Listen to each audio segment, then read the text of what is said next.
Hürmetli adamlar, hürmetli halk, maslahatın ağabeyleri, edir vatandaşlar.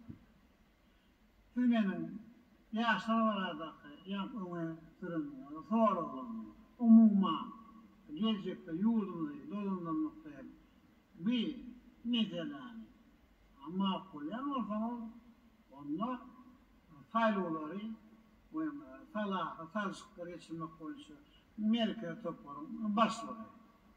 Türkmenistanyň konstitusiýasy we kanunçylar esasında degişli işleri geçirmeye başlar.